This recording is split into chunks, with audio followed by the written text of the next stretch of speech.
You know that feeling, right? That little jolt of panic when your laptop battery icon turns red?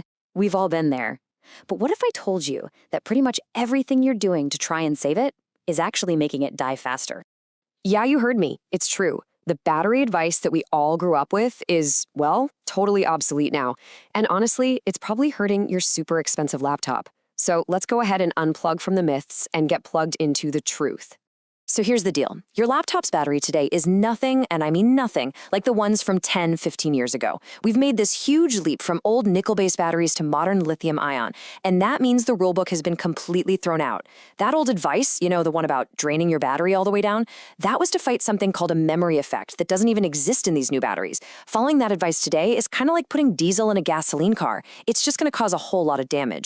Okay, so let's completely reboot your battery knowledge. We're about to bust some of the biggest, most common myths you've probably heard your whole life, and I guarantee some of the real truths are going to surprise you.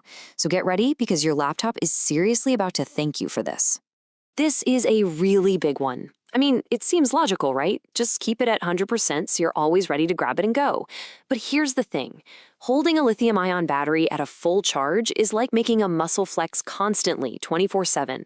It puts all the chemical parts inside the battery under a ton of stress, and that makes them break down way faster.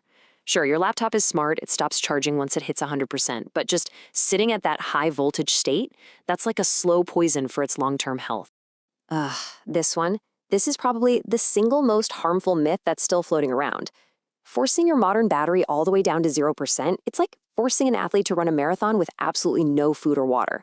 Each one of those deep discharges puts an incredible amount of strain on the battery cells, and it permanently damages their ability to hold a charge. You're not resetting anything, you're not fixing a memory, you're just wearing it out so much faster. Okay, so if staying at 100% is bad and going to 0% is also bad, where is the sweet spot? Well, it's right here, between 20 and 80%. Just think of this as your battery's happy place. It's the comfort zone where it can do its job without getting all stressed out. Seriously, just trying to stay in the zone can dramatically increase the number of charge cycles you get over the battery's entire lifetime. And what about chargers? Do you really have to use the one that came in the box? Not necessarily. It turns out the brand on the charger doesn't matter nearly as much as the quality. A certified, high-quality charger from a reputable company that matches your laptop specs? Perfectly safe. The real danger comes from those super cheap, uncertified knockoffs you find online. They can't regulate power properly, and they can literally fry your battery. Okay, so we've busted the myths. But what are the real culprits that are actively hurting your battery, day in and day out? It really boils down to three main factors, and they all work silently in the background. Understanding these is the key to actually fighting back. First, let's just make sure we're all on the same page. You've probably heard the term charge cycle, but what does it actually mean? It's not just charging your phone once. A cycle is counted every time you use up a cumulative 100% of your battery. So it could be going from 100 to 0, or it could be going from 75 down to 25 2 days in a row. And here's the kicker. Your battery is only built to handle a limited number of these, usually around 300 to 500, before it starts to seriously lose its ability to hold a charge. And here they are, the three big villains of battery life. Heat. Let me say it again. Heat is, without a doubt, the #1 killer. Then you have what's called voltage stress. That's that physical stream we talked about from keeping it at 100% or letting it die at 0%. And finally, there's just time, the simple aging of the battery and the wear and tear from every single charge cycle you use. Let's just focus on heat for a second, because it's the one we have the most control over, and it's so important. Leaving your laptop in a hot car is basically a death sentence for the battery. But even things that seem harmless, like using your laptop on your bed or a pillow or even your lap, those can be incredibly damaging. Those soft surfaces block all the air vents, trapping the heat and essentially slow cooking your battery from the inside out. All right, enough of the doom and gloom. It is time for solutions. Think of this next part as your new playbook. Simple, easy things you can start doing today to give your battery the longest, healthiest life it can possibly have. You ready for your new battery-saving routine? It's as easy as 1, 2, 3. Seriously. First, stay in that 20 to 80% sweet spot. Second, keep it cool. That means get it off the couch and onto a desk or table. And third, charge smart. Use a good quality charger that won't do more harm than good. That's it. You master those 3 simple things and you are golden. So what about dark mode? Is it a real battery saver or just something that looks cool? Well, the answer totally depends on the kind of screen you have. On most laptops with common LCD screens, there's a backlight that's always on, no matter what color is on screen.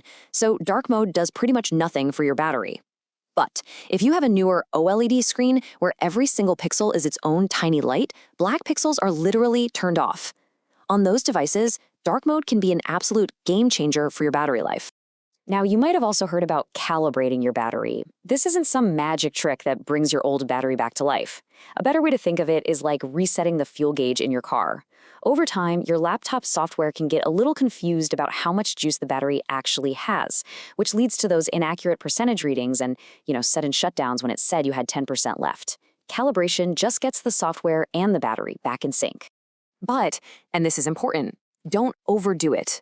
Remember, calibration involves a full charge and a full discharge, which, as we just learned, actually stresses the battery. So timing is everything.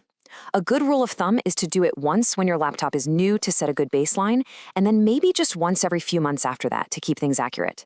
The only other time to do it is if you see those clear warning signs, like the percentage jumping all over the place. The process itself is pretty simple. It just takes a bit of time. First, you charge it all the way to 100%, and then leave it plugged in for another couple of hours. This lets the software know exactly where full is. Then unplug it and just use it normally until the battery completely drains and the laptop shuts itself off. After that, let it sit for a few more hours, and finally, recharge it all the way back to 100% in one go without unplugging it. That full cycle gives the software a really clear picture of the battery's true top and bottom limits. Okay, what if you're putting your laptop away for a while, like a few weeks or even months? This is a super critical moment. Storing a battery at 100% will cause it to degrade really quickly, and storing it at 0% risks it falling into a deep discharge state where it might never turn on again. The absolute ideal storage charge is right around 50%. That's where the least amount of stress is put on its chemical parts. Now, the good news in all of this is that we probably won't have to manage all this stuff by ourselves forever. Technology is getting so much smarter with all these new innovations in both software and hardware that are designed to basically take care of our batteries for us. And the future of battery life is looking really bright. I mean, lots of devices already have smart charging features that learn your routine and hold the charge at 80% overnight until just before you wake up. On top of that, new AI-powered computer chips are making laptops more efficient than ever. And we're even on the verge of brand new battery chemistries that could give us days of battery life, not just hours. So there you have it. We've busted the myths. We've laid out the new rules. The power, quite literally, is in your hands now. With just a few small changes to your habits, you can dramatically extend the life and health of your battery. So the real question is, are you going to adapt to keep your tech running longer, or just accept that buying a new one in a couple of years is just part of the deal? The choice is all yours.